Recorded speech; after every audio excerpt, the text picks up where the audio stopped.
All right, so we have people out there that are still thinking of saving money in the bank with the hope of buying their property, their first property for the first time. So you're thinking, all right, I need to save money in the bank. I need to keep my money safe there until I've raised enough funds for me to buy my property, right? My first property. Or are you out there thinking, well, to get on the property ladder, I need to have saved the money for the property that I want to live in, my dream home or my first property. So say for example, the property is about, I don't know, let's say the property you're looking to buy is £50,000. Oh, sorry, £500,000 rather. And obviously you need to save your 10% deposit, which is £50,000, right?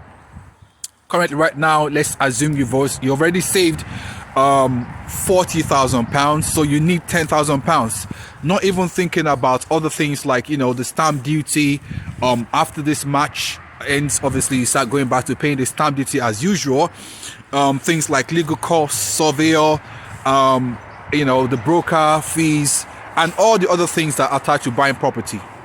Well, I've got news for you.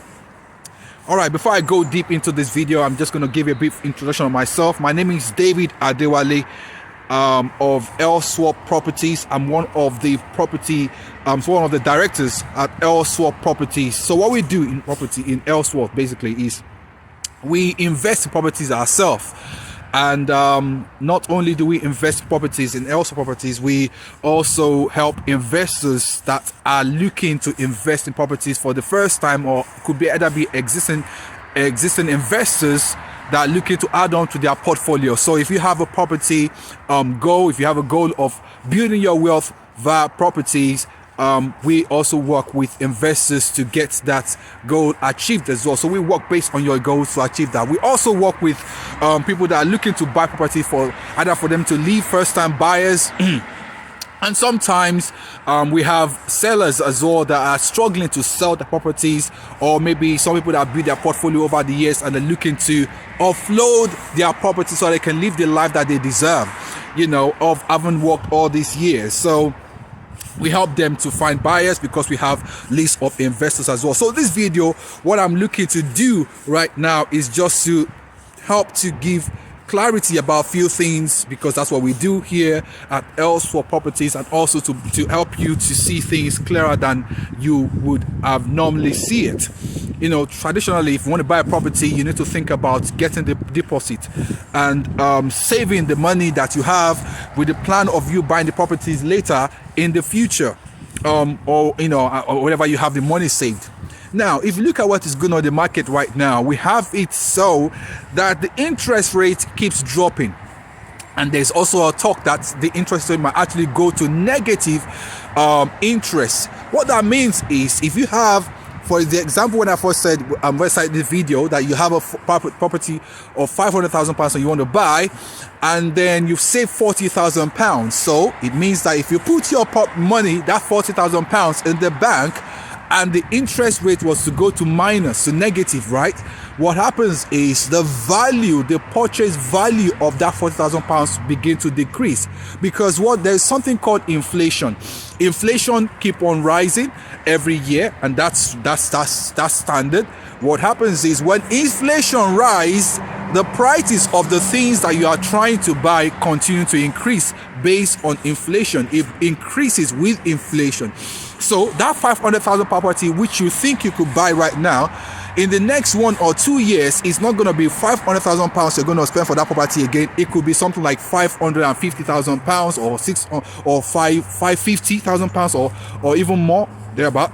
That's because it's increasing with inflation, and obviously, generally, property prices tend to increase in value over time anyway. So your £40,000 it decreases with inflation because of that. And guess what? Because you also have it in the bank, is actually earning you nothing, right? The money you have saving in the bank is earning you money. So it's not earning you money, basically. It's actually reducing in value.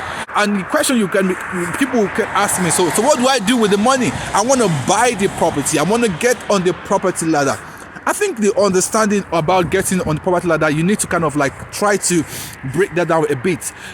Getting on the property ladder doesn't necessarily mean your home that you live in, right? We need to understand this very well. I'm actually going to walk right now, so you hear the noise, background noise, and even the woods and everything. So, right, getting on property ladder doesn't actually necessarily mean that the property that you are going to live in. For that example of the £40,000, if you save in your account, why leave it there? Obviously, I've already given you, I've already explained what happens to that property, that money, if you keep leaving it in the account, in your bank, thinking that you're saving until the day you're going to buy, and then you miss out on the chance of getting property. Because guess what? Like I said, inflation increases and the property also increases. It means that instead of you saving £50,000, right, you end up saving £55,000 because inflation has caused the property price that you're trying to get to increase. So you can't afford it. You need to now save extra. And that goes on and on and on and on every year, right? So your £40,000, which you are thinking you only need £10,000, by the time inflation goes into it, the house is now £550,000. It means you now need instead of saving £10,000, you need to save £15,000 more to be able to get there. So it keeps on going all the time. So that keeps shifting every year. So what do I do with the money? You can actually take advantage of property now. You can actually get the best time to invest in property is now, not until you have saved up, until you're able to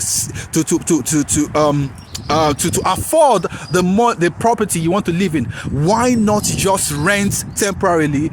That your £40,000, invest it into other property that can start generating you cash flow and also increase in equity.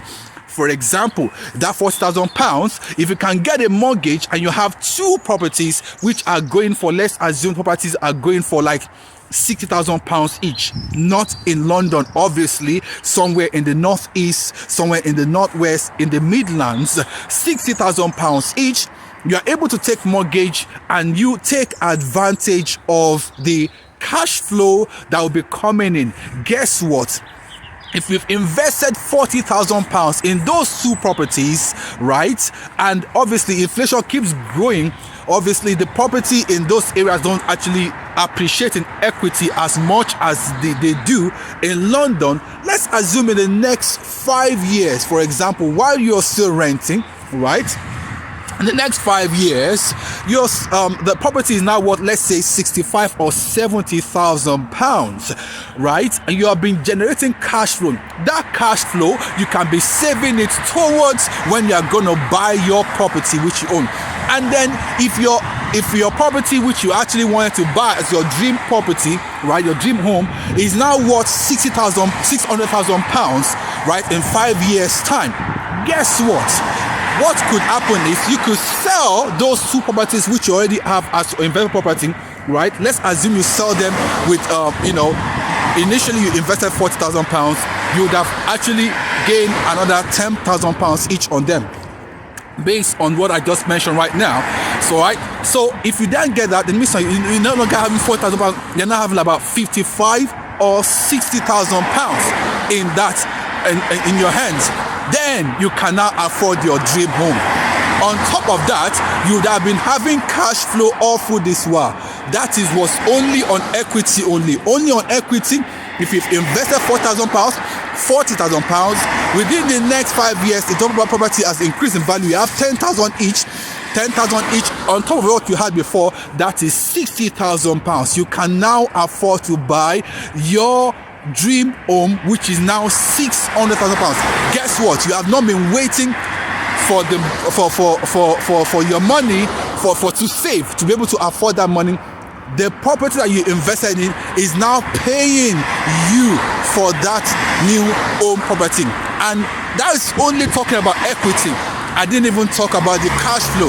The cash flow that you have been getting all this while also give you some more money in your pocket. So That is what I actually wanted to advise. Do not wait until you save enough for you to buy property. Whatever you have right now is enough for you to invest.